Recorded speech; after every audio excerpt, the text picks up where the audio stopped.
This podcast is offered through the Sacred Community Project, an interspiritual collective working to lower the barriers of access to contemplative and devotional practices.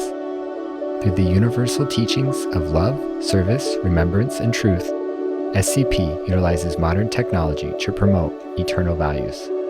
Learn more at sacredcommunityproject.org. Hi, my name is Lakshmi. I'm a volunteer with the Sacred Community Project. I'm here today to introduce the new episode of the Sacred Community Podcast. So this podcast is a recording from Vasu Jon Seskevich, and it was recorded at the 2025 Sacred Community Retreat on Salt Spring Island in BC, where Vasu sat down with a group of retreat participants and shared lots of his wisdom and lots of really sweet stories about Ram Dass and about how he came to know Ram Dass in the 70s and his own personal relationship with him. And Vasu also shares some really beautiful, profound pieces of wisdom about Hanuman and about who Hanuman is and what he is, because that's a really big concept to even just talk about who Hanuman is, and Vasu does it very well. I know that a lot of people in this satsang know who Vasu is, and if you don't know who he is, I'll just share that he has a really deeply present quality of devotion to him, and it definitely comes through in this podcast. When he's talking about Hanuman, he sort of provides a framework or kind of like a starting point for how each of us can access Hanuman in our own hearts and develop our own relationship with him through what Vasu is sharing about him. And yeah, that's really deeply valuable, I think. Something else that's worth noting, towards the end of the podcast, Vasu shares a little bit about how he first met Dassima from Hanuman Maui. And the reason that I bring that up is because Dassima is actually attending the 2026 Sacred Community Retreat coming up this year, next month in August, actually.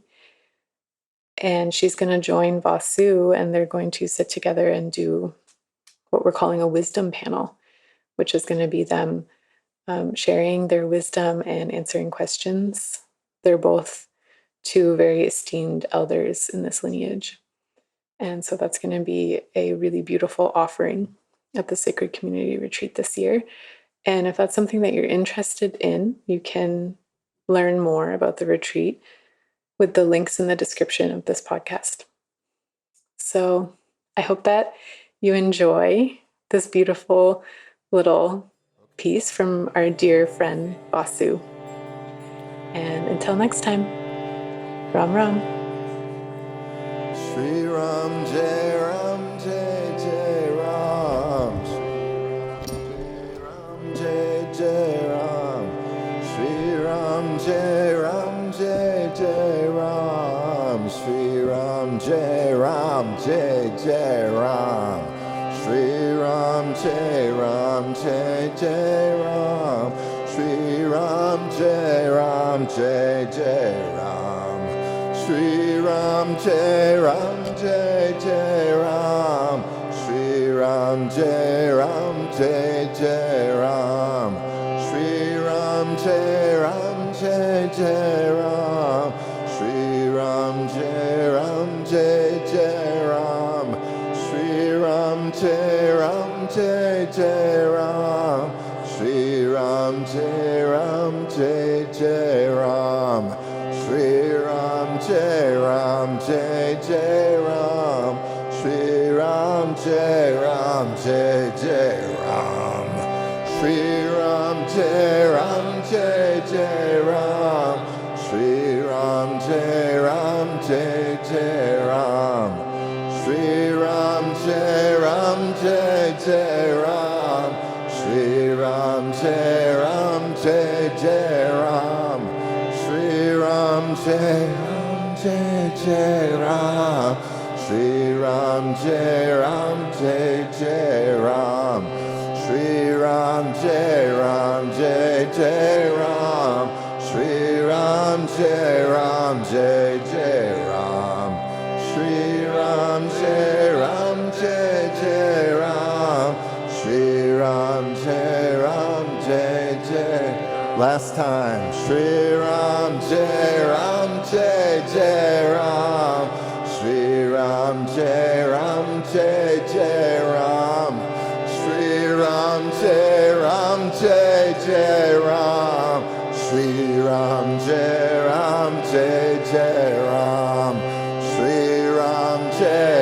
Ram Jai Jai Ram, Shri Ram Jai Ram Jai Jai Ram, Shri Ram Jai Ram Jai Jai Ram, Shri Ram Jai Ram Jai Jai Ram.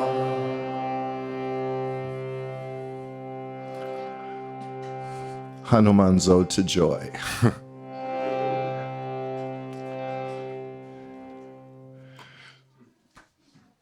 Welcome, everyone. Thank you so much for coming to the retreat and coming to our little program here.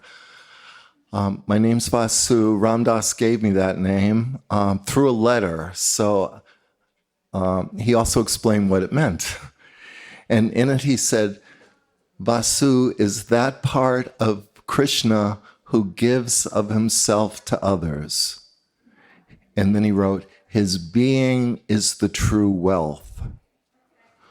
So what's that has meant for me is not that I have to give all the time. It's just having the capacity to give and then listening for that kind of right moment and then offering. So, Vasu. I don't know if anybody else here has ever Googled Hanuman or Ram Dass and just kind of like went on some little journey with that. Well, I have. And one time in this little journey, I found this English Hanuman Chalisa. It was at the bottom of some Indian astrology page. And it's like, as I'm starting to look at it, this is the story it told, that in 1971, Neem Karoli befriended this Westerner who was a sadhu. He had gone to India 3 years earlier and, long story short, got sick, and then some sadhus kind of rescued him and nursed him back to life, and he just joined them. And so living with them for 3 years gave him the ability to speak Hindi. And so his guru said, I want you to meet Neem Karoli Baba in Vrindavan.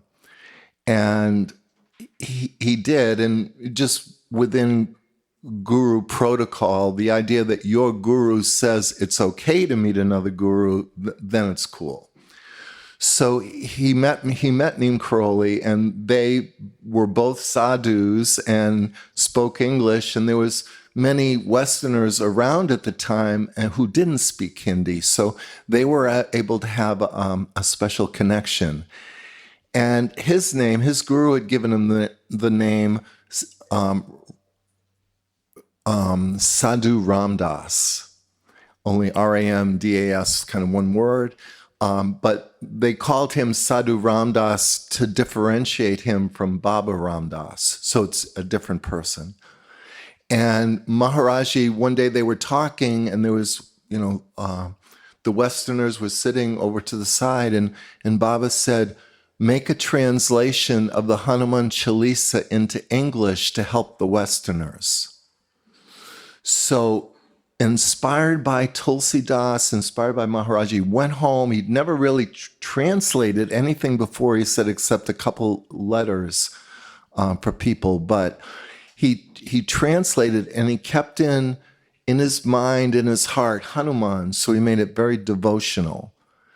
Also, inspired by Tulsidas, he made it into a poem. Because mostly every translation you'll see of the Chalisa, it's in text. But he made it into a poem. And then remembering Maharaji's words, he wanted to make it, beneficial to the Westerners, understandable to the Westerners. So he took a couple liberties of flipping the sentence in the Chalisa to the second part first and the first part second, just to make it easier for us to understand. Now, in everybody's packet, we have a copy. And this is the 1971 version. I have found that there was a little later, someone's made a couple changes, but we want to keep it to the 71 version here. And so would like to sing it with everyone. And I'll just say, and let seeds be planted.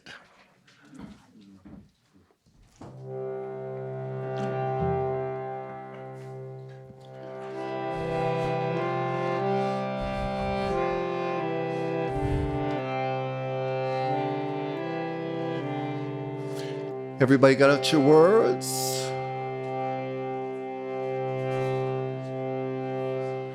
And feel free to share for those that don't have them. And if you just want to listen too, that's fine.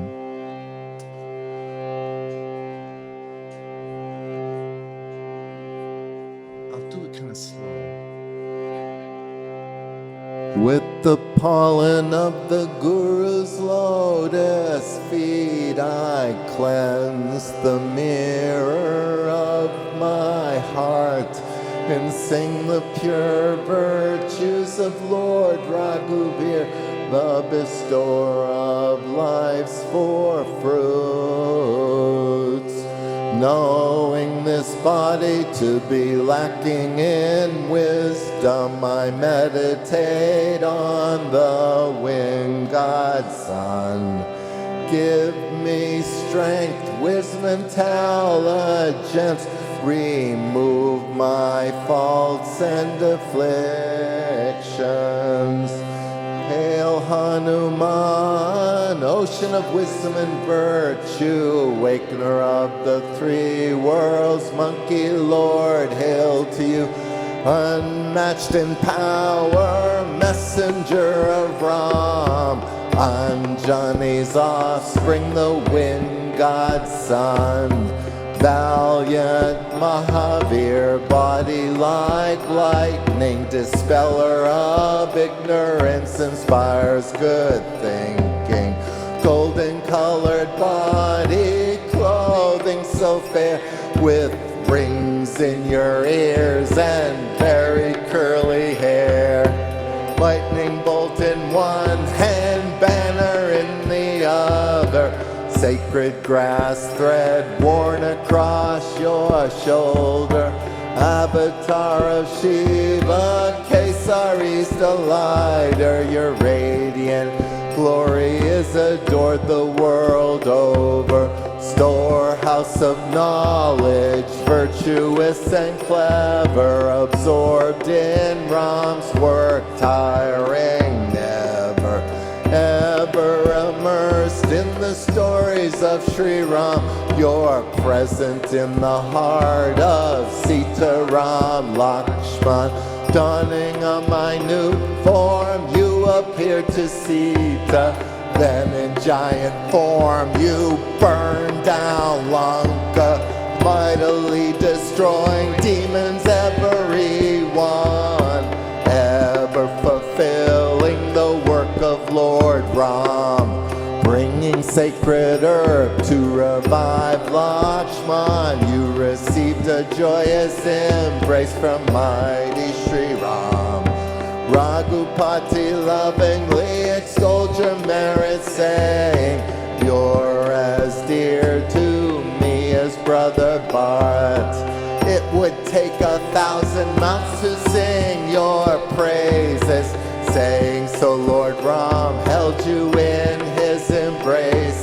Sanaka all sages, even Lord Brahma, Narada, Sarada, long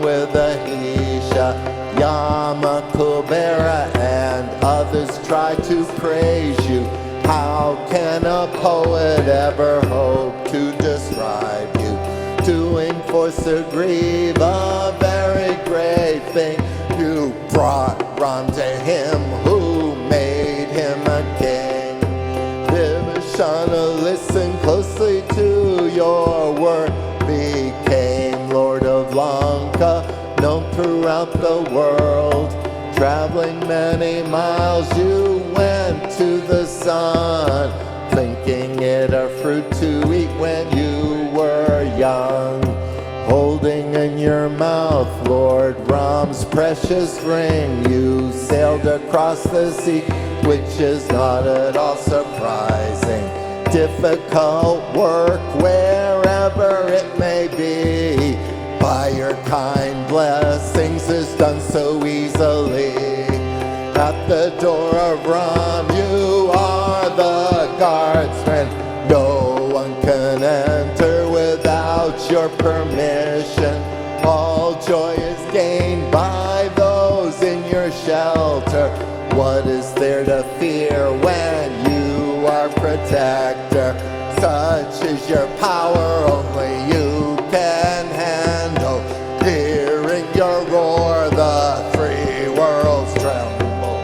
Ghosts and evil spirits can never come near to one who repeats the name of Mahavir. All illness is dispelled, suffering gone by constant repetition of thy name, Hanuman. By Hanuman's grace, from all troubles free, for those who remember you in thought, word, and deed. Greatest of all is ascetic King Ram, all of whose work you have easily done. Whoever comes to you with any desire receives the highest fruit of eternal nectar. In all four ages your glory is sung, your fame enlightens the whole of creation. For saints and sages you are protector, beloved of Ram, demons destroyer. You can bestow all perfections and power. This boon was given you by Janaki mother. You know the essence of devotion to Ram. In his service you will ever remain. By devotion to you the Lord is attained. Freedom from lifetimes of suffering is gained. At the time of death the Lord's abode is won.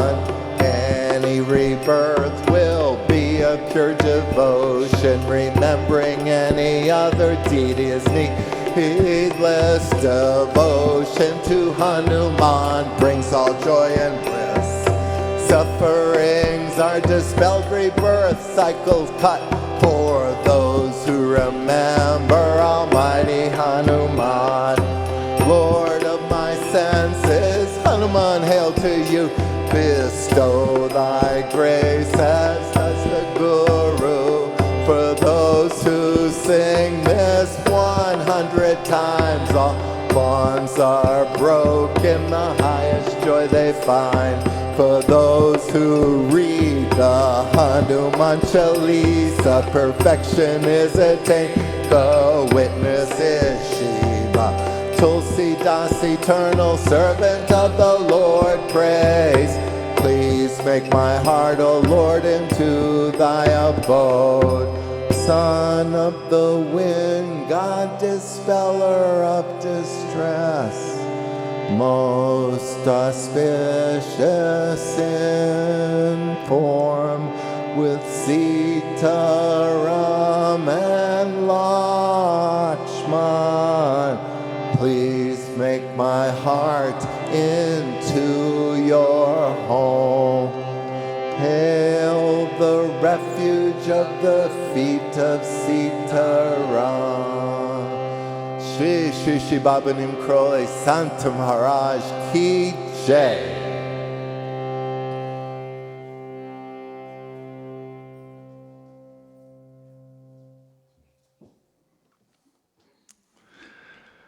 So when Sadhu Ram Das brought this back to Maharaji, around the same time Krishna Das and Rameshwar Das had finished their translation of the Hanuman Chalisa, and they were satsang, and so they brought that in, and this version just kind of got left and fallen away and forgotten about, and so just so thankful for Baba. Maybe he was talking about to help the Westerners 50 years from now, like us. So any questions or comments on that version of the Chalisa, singing it? Thoughts? Yes. It's actually a very good translation because I understand the meaning of the real one. And this one, it's very poetic. Mm-hmm. It's the best way, like, so in Vancouver we do kirtans and we do a lot of Hanuman Chalisas. And this will definitely, I'll tell them to sing this. Okay. Yeah. Yeah. It's actually a perfect translation. Nina Rao added the word interpretation. Translation and interpretation. There's, yeah. Like the meaning is kept. Yeah, the meaning is kept, yes. And handed down to us, yes. Beautiful, thank you for sharing. Yes, just the first part, with the pollen of the Guru's lotus feet, I cleanse the mirror of my heart. Another line, knowing this body to be lacking in wisdom. This is really the essence of the bhakti path. Hanuman, help us. God, bring us to you. So that sense of that's there right in this. Give me strength, wisdom, and intelligence. Remove my faults and afflictions. And then if you work with this over time, you'll find there's other little lines that will stick out. Sitaram Das and I did 100 of these in Taos at the Hanuman temple there. And there's this line in there, it says, tiring never. So it takes about 11 and a half hours to do 100 of them. And so to have that line keep coming through, tiring never, tiring never. Okay, that's right, keep going. So I'm wondering, do you want to just talk a little bit about Hanuman for people who might not be familiar? Hanuman in India, this is my understanding, is the most popular deity. And the reason is the Vaishnav, the Krishna, Ram lineage, as well as the Shiva lineage. You'll see in the Chalisa that Shiva is mentioned a couple times. So Shiva devotees as well as Vaishnav devotees all love, appreciate, value Hanuman. So that's why you'll see the most temples there. Hanuman is, his character at one point got a little curse. He was very mischievous, but very, as you can see, very powerful. But he wasn't using his powers most skillfully. And it's said that the rishis put a little curse on him that he wouldn't remember his powers. And so what this does, singing the Hanuman Chalisa in Hindi or even English, is that we're reminding Hanuman of his powers and calling on him to be a factor in our lives. So it's an intimate relationship we start having with Hanuman because we are part of his abilities to do all this by reminding him. And so as we're saying, his different powers, his different glories here, that is reminding him. He, in the Ramayana is where the main story of Hanuman is, and particularly in the Sundarakand, a chapter in there that's really rich about Hanuman. You can just kind of tune into the Sundarakand, which means the beautiful story, to learn more about Hanuman. But in that story, he is sent, long story short, Sita gets kidnapped by Ravana, who is the ultimate bad guy. And Hanuman takes Ram's ring, and Sita's being abused and kept imprisoned, and just feeling that. Maybe somebody here has ever felt that kind of separation from God. Anybody? Maybe. I'll put up 2 hands. That she was feeling it. And then Hanuman appeared to her in the garden, in the Ashoka Grove, to remind Sita that Ram is coming. Ram is going to rescue her. You're not forsaken. You're not abandoned. And Hanuman is sending that message to us when we're in that kind of dark night of the soul, when we're reaching out, when we're feeling empty, when we're feeling disconnected. Hanuman can be there for us. And so this, by singing, can activate that power in our lives. Then, that goes on to this whole story, and, he's burning down Lanka, and, just there's so much there that lifetimes can be spent studying it. Which reminds me of one of the lines in this. At the time of death, the Lord's abode is one. Any rebirth will be of pure devotion. So for a long time, I thought of this as, well, when I die, I'm going to... But now what I'm feeling is, we have sung Hanuman Chalisa in past lives. And so this life is our devotional path. This life. At the time of death, the Lord's abode is one. Any rebirth will be of pure devotion. At the hospital I worked in, I'll share a little bit about that. I was a nurse specialist doing stress management and pain management education with patients in the hospital, dealing with, the biggest illnesses that you can imagine come to mind.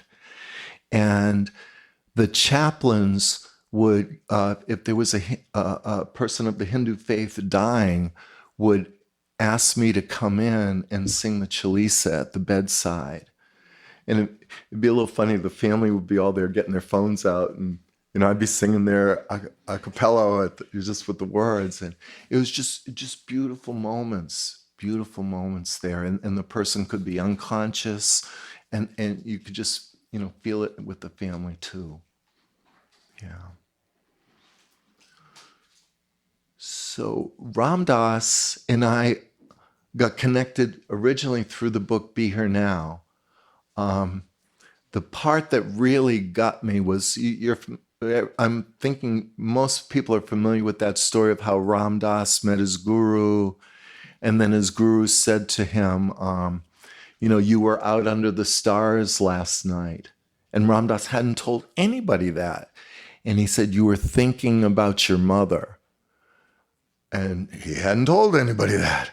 And then he said, your mother passed recently. He hadn't told anybody that. It's like, how could Baba know this? He knew it. But then the next part was the part that hit me. He said, your mother is a very high being. And Ram Dass, with the translator, and his name was Richard at that point, Richard Alpert, he said, don't you mean she was a high being? And Baba goes, nay, she is a high being. And that just touched me in such a way that death is not the end, that we are on a journey that is before our lifetime here and will continue after this lifetime. And so, when you're 19 years old, you don't know the depth of events like this, but I became kind of John Ram Dass at the time. I was carrying around my Be Here Now, hitchhiking a lot, would pull it out and show the person and talk about it. But then a couple of years later, I heard Ram Dass was going to do this talk on the Bhagavad Gita at Naropa University. And I didn't want to go because I didn't want to be a Ram Dass groupie. He was kind of a rock star at the time. I didn't want to be a Ram Dass groupie. But because he recommended it, I went to Naropa for the second summer session to study with Trungpa, the teacher that he identified. What came out of that was Bill Hamilton, who ran the Ram Dass tape library, who made all of these tapes back in the day that you're listening to in podcast. He was working there, and he made a box of Ram Dass's talks on the Bhagavad Gita. It was like, I'll just say 17 talks. And I carried that box, hitchhiking home, I carried that box with me, and I listened to it again and again and again. And if anyone here is like living not around satsang, I've been there and I understand that, because I would just bathe myself in those tapes, and his take on the Bhagavad Gita, and his comedy and his love and his affection and his openness, like, come on, join us on this spiritual journey. It's fun, it's good. And so I wrote him a couple letters, and to my surprise, he answered them back. And so I was getting like a little bold, and so I thought, well, maybe I'll call him up on the telephone. And his father's place is in Franklin, New Hampshire. I'll call up Franklin, New Hampshire operator and ask. And there was a George Albert, and so I got the number and I called, and Ram Dass answered. And so this is like the end of 74, and he said, I'm having a satsang at my house in a few weeks. Why don't you come up for that? And I was living, maybe 2 hours away, and so yes, I'll be there. And got a couple of friends, and so it was January of 72. Went up there. And in that talk was wonderful. He had just done like a week by himself in a hotel room in New York City, and was very, still and quiet and powerful with that silence. But came out, did a Dharma talk, and in the Dharma talk he said, we have to open our hearts to the suffering in the world.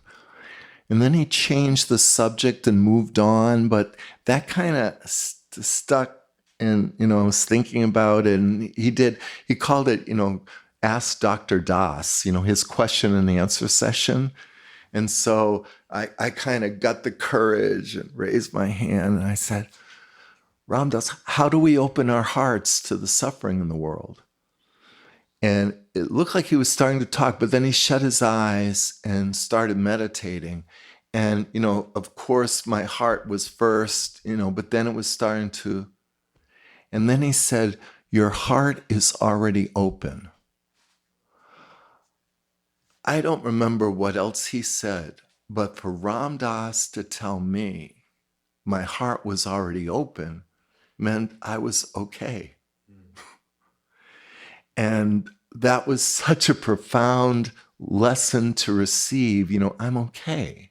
My heart is already open. And so I just tried to do as much Ram Dass as I could at that point. And I went to a retreat at Row, Mass. Krishna Das was there. I was talking about, he was our yoga teacher. Krishna Das was our yoga teacher. And I've got a photograph of him doing like a back bend. I think I'm imitating it pretty well. He would, that's about it. He wasn't very loose, but he was there and playing the ektara and guitar, and Ram Dass was just. We had silence, periods of silence like we all had, and But after the talks, it was okay to go up and talk to the teacher. And so I went to Ram Dass and I said, "You're my guru." And he said, "I'm your guru, eh?" And I said, "Well, as close as you're going to get in a physical body." And I guess he liked that answer, because then he said to me, "Would you like to have a private interview with me?" I'm sure mostly people said no when they got asked that, but I said yes. No, everybody said yes. Sure, they said yes. To have a private interview with Ram Dass? Yes. And I started levitating. I was about 3 feet off the ground. He said, "Relax." I became like a mountain standing there. And it was like August 7th. And I went down to New York City, and I'll kind of make this long story short. I went into the room, was waiting for him. I hitchhiked down to New York City, waiting for him, carrying a pizza. A friend of mine had a pizza place in New Hampshire and wanted to make a pizza for Ram Dass. So I'm hitchhiking, carrying a pizza for Ram Dass for my private meeting. And, his loving, smiling look. Well, he didn't have that when he walked in that room. He walked in there dead serious, sat down across from me and said, "If there's anything you're afraid to tell me, if there's anything you're ashamed to tell me, if there's anything you don't want to tell me now." Okay. So I started, and then about 10 minutes later, you know what he said to me? "You can do better than that." So I shut my eyes and I just let it out. I did this, we set that fire, we alcoholic parents, I can't tell you the emotions I was going through as I was pouring it out. But then after who knows how many minutes, I opened my eyes and Ram Dass was looking at me with love. This was unconditional love, because I gave him every reason to hate me or to think I'm not good. But he was looking at me with love. And that was such a blessing. And so at the end of that, he invited me to be in this private class he had. It was meeting once a month. It ended up being for 15 months. But here's the catch. It was a secret class, and we couldn't tell anybody what we were doing. So here it was, the most important thing happening in my life, and I couldn't say a word about it to anybody. But not everybody was good like that. Some people let it out, and they would go to Ram Dass, "Can I get in the class? Can I get in?" And so finally what Ram Dass said in the class was, "If anyone else asks me to be in this class, I'm going to say, 'Who told you?' And you're going to be out and they're going to be in." So that kind of kept people a little more quiet. Yeah, so did that class, and it was just wonderful to have that time to go into the class. You would think of the question that you would have for Ram Dass, and then over and over again I'd sit there and he would answer the question in his Dharma talk. It was just incredible. So after that class ran out, I wanted to stay connected with Ram Dass, so I took on leading his prison pen pal program, where, at the time, people who were arrested for, even small quantities of drugs faced long prison terms, 2, 3, 5 years for, just a few joints even. And so the people in the prison would write Ram Dass, and so Ram Dass saw how a prison could be like a monastery, like an ashram in certain ways not, but in certain ways. There was like this cocoon there, and that you could use your time to go to God while you're in prison. And so to support that effort, I would come and speak to a group like this and recruit people to be pen pals for people in prison who are interested in spiritual growth. So the yogis would write, yogis in prison, and so I did that, and then I have a drive to be in satsang and like this, and so I would arrange workshops for Ram Dass and lectures and concerts with Krishna Das and Jayutal, and then later on Sharon Salzberg and Patch Adams and Larry Dossie and just a lot of people. But really, my overall idea was Ram Dass and Friends of Ram Dass, and arrange programs for them. So that was a way that I built satsang in my community. And then, you end up, at that time we were doing bulk mailings. There was no computer internet. So, collecting names and building mailing list of like 10,000 people, and then send out the flyers and have people come to the workshops. So while I was on the East Coast, I became dear friends with, at the time her name was Kathleen, but Dassima. And she was great. My job at the hospital, I was a nurse specialist, and so to get time off was not easy. I had to have coverage. And you know how sometimes it is with spiritual things, you can kind of, I'll just let it go this time, and next time I'll go. And, but Dasi was great. She would just encourage me to attend the, Mahasamadhi in Taos or the Ram Dass workshop at Omega. She would just keep encouraging me to not let that spiritual side of me, go too far to the side. I could keep talking more. Is there any questions or comments?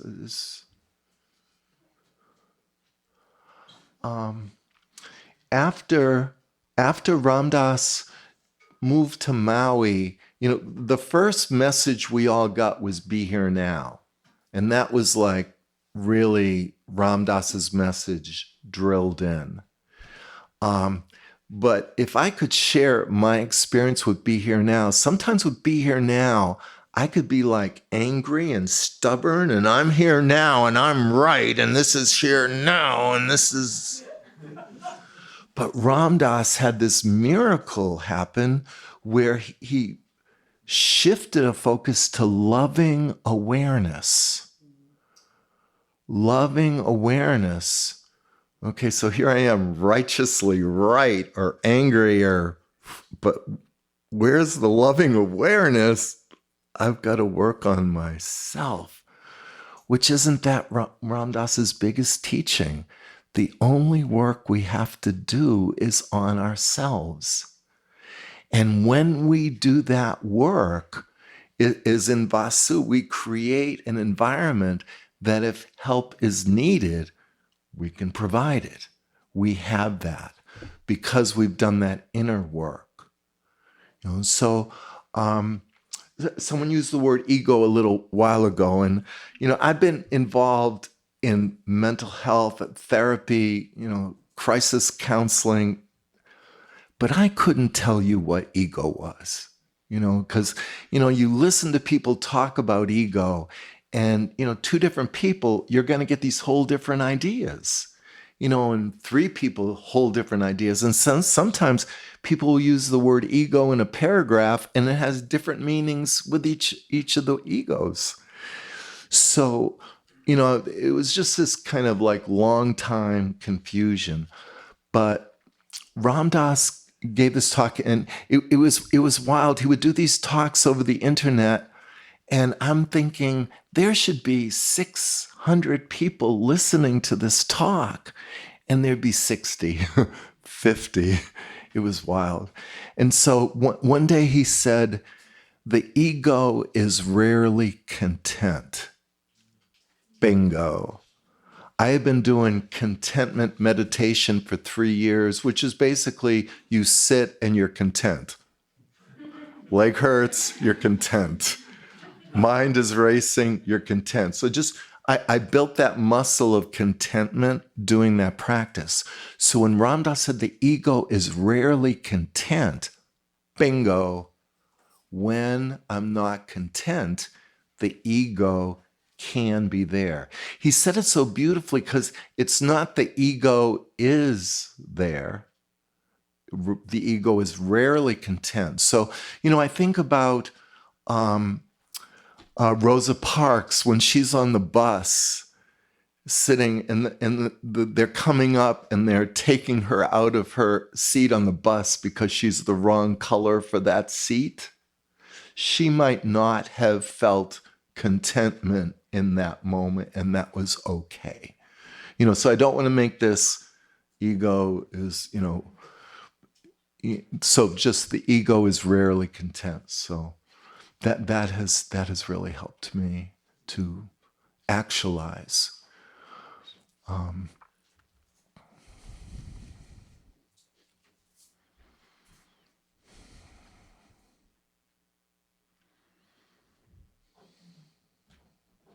a little bit of chanting. Yeah. People can have a short bathroom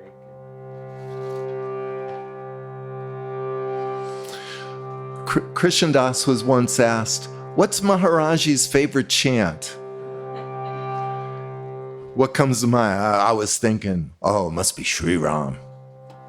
Oh, no, it must be the Hanuman Chalisa. And then he said, it was Gopala. Gopala?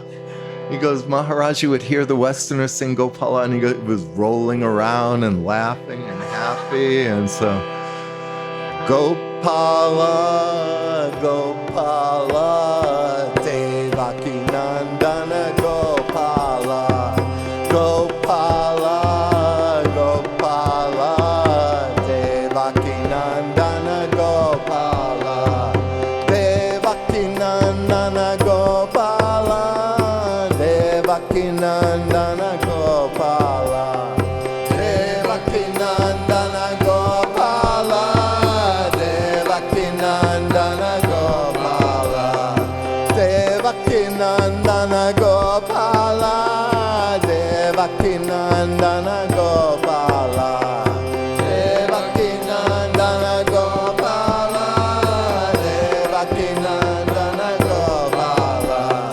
Gopala, Gopala, Devaki Nandana Gopala, Gopala, Gopala, Devaki Nandana Gopala, Gopala, Gopala, Devaki Nandana Gopala, Gopala, Gopala, Devaki Nandana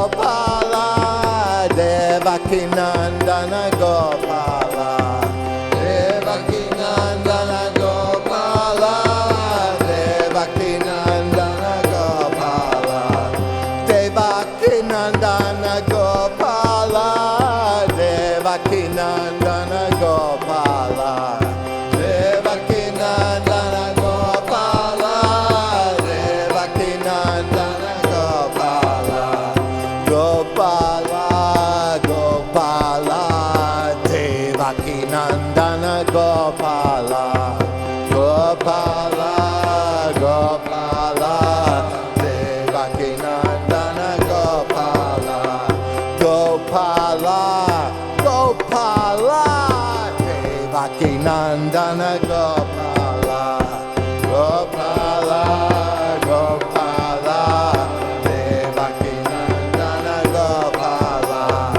Devaki Nandana Gopala, Devaki Nandana Gopala, Devaki Nandana Gopala, Devaki Nandana Gopala, Devaki Nandana Gopala, Devaki Nandana Gopala, Devaki Nandana Gopala, Devaki Nandana Gopala, Gopala, Gopala, Devaki Nandana Gopala, Gopala, Gopala, Devaki Nandana Gopala, Devaki Nandana Gopala, Devaki Nandana Gopala, Devaki Devaki Nandana Gopala, Devaki Nandana Gopala, Devaki Nandana Gopala,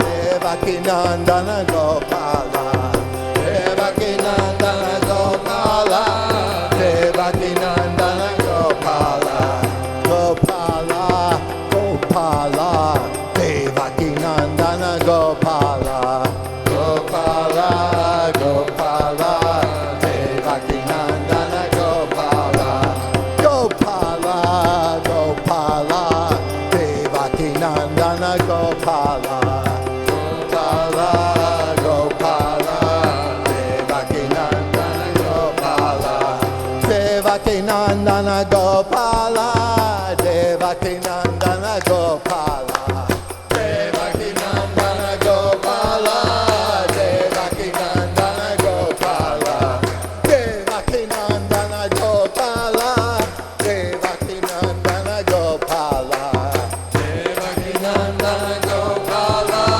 Devaki Nandana Gopala, Gopala, Gopala, Devaki Nandana Gopala, Gopala, Gopala, Devaki Nandana Gopala, Gopala, Gopala, Devaki Nandana Gopala, Gopala, Gopala, Devaki Nandana Gopala, Devaki Nandana Gopala, Devaki Nandana Gopala, Devaki Nandana Gopala, Devaki Nandana Gopala. Shri Shri Shri Baba Nim Croy Santa Maharaj Ki Jai.